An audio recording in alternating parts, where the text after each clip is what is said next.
What's up, my loves? Welcome back to my channel, guys. I'm Nanelis, and as you can see by the title, today we're going to be talking about emotional independence. And the reason I wanted to talk to you guys about this is because during my journey of self-discovery, I realized that a lot of us, we look to seek validation from other people. But what you need to realize is that we are all here, right? Just living on a rock, a floating rock. A lot of us don't even know why we're here. A lot of us don't even believe that we have a purpose in being here. They think that we're just here to be here. Same way that we were born alone here, the same way that we're going to leave this earth alone. And so it doesn't make sense for me to try to find power and purpose and love through people when I came here for myself. So I need to go within and try to find that love and that power and that purpose within myself. Regulate your emotions without seeking approval from anybody, attention, a reaction,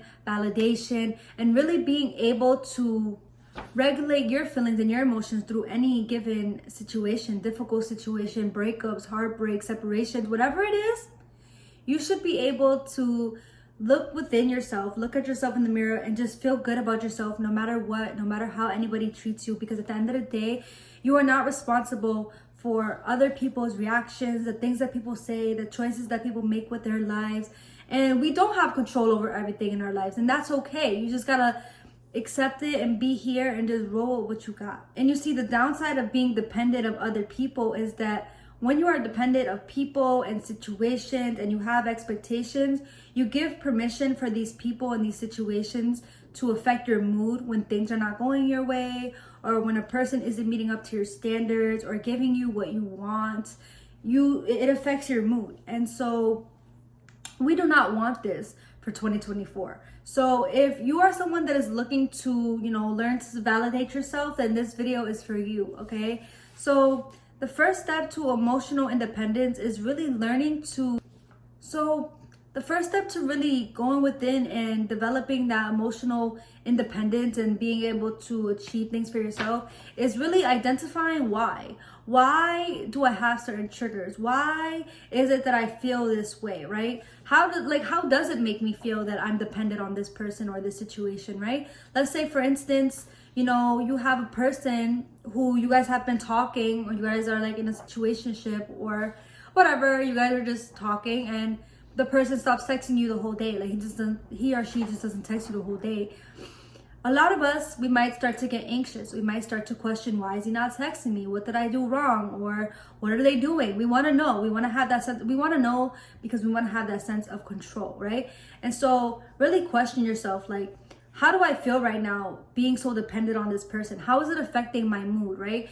And when you can start to identify the why, it becomes a lot easier for you to take the steps that are needed into becoming emotionally independent, right? And I feel like a big question that you should definitely ask yourself is, why do I want to be emotionally independent, right? How is it going to benefit me? How is it going to make me feel if this person's not texting me and I'm not upset about it? I'm still chilling. I'm still doing what I got to do. I'm still going to work. I'm still going to school. I'm still hanging out with my friends. Like, how does it make me feel versus me sitting around and stressing and waiting on a response from this person? So that just leads me to step 2, which is reflecting. So definitely, when you ask yourself these questions, my recommendation would be to write it in a notebook, right? Do journal prompts. Look up journal prompts about emotional independence and what it means to be emotional independent, or watch videos like this one. Like, get yourself the education that you need to want to make these changes in your life and act on that. Write down your thoughts and your beliefs that keep you emotionally dependent on other people or other situations, right?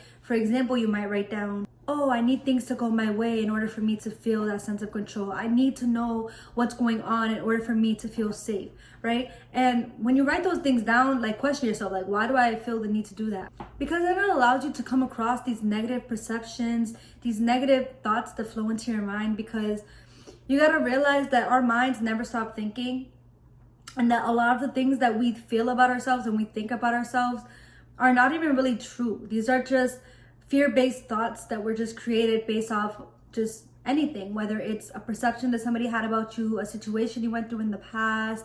You got to remember that we are always thinking so much to a point that we do not have an original thought. Everything that we think is from the past, from a situation, from something we read, from something we witnessed, right? Through television, through just seeing things in public, through overhearing a conversation. Like, that's where all of these thoughts come from. And when you start to collect those thoughts and they stay in your subconscious, we don't realize that they're there. And then we start having these feelings of attachment and having this anxiety and having this fear and wanting to gain control of everything.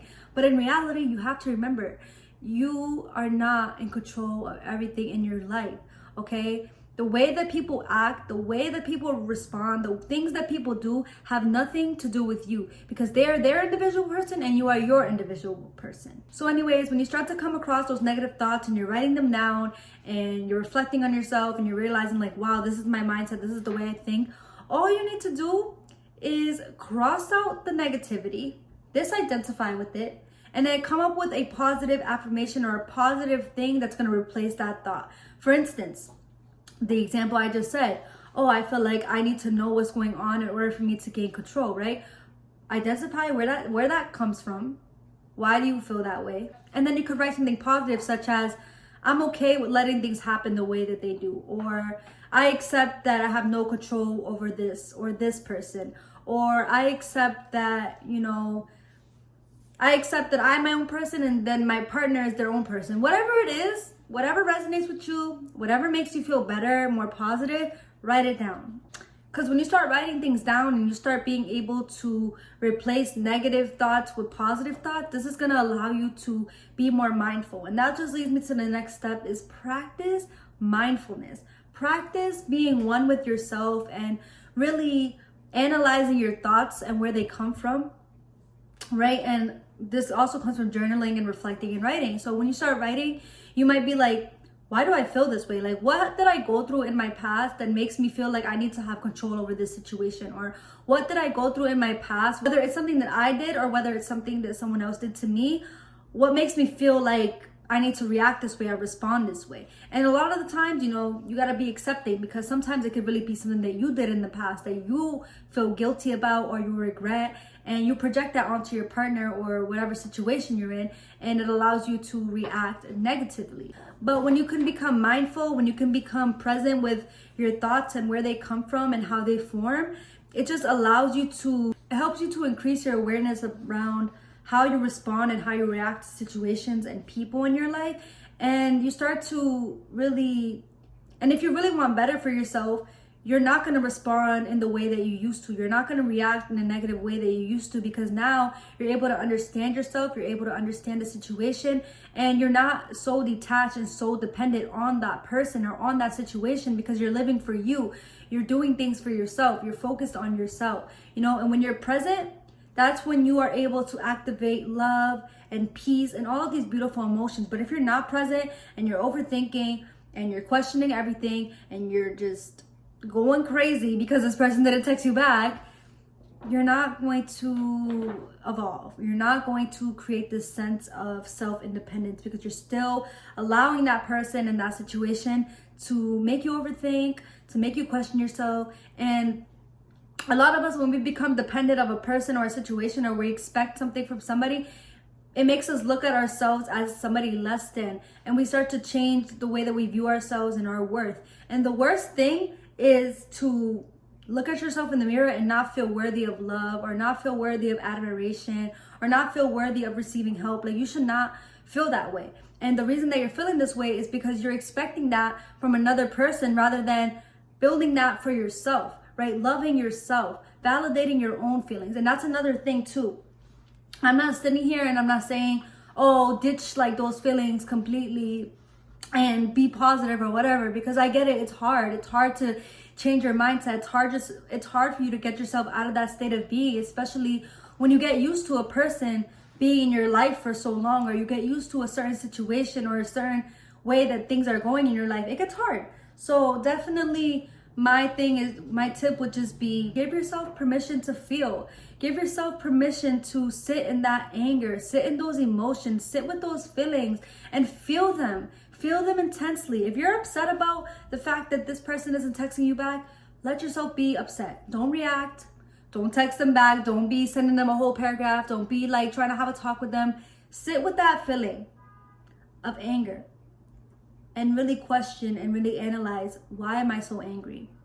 What did I go through before that's allowing me to be angry in this present moment? How could I change this emotion into something better? What could I do for myself that's going to shift my focus elsewhere and allow me to meet love rather than sitting here and being spiteful? So you can start, as you do that, thoughts will flow. You might be like, hey, let me go read a book. Let me go take a walk. Let me go for a drive and clear my mind. But do something different. You know what I'm saying? And just witness that emotion leaving your body. Witness your vibration raising as you start to do something for yourself. And as you stop waiting around for somebody else. Because it is not anybody else's job to make you happy. It is not anybody else's job to comfort you, to make things better, to make things right.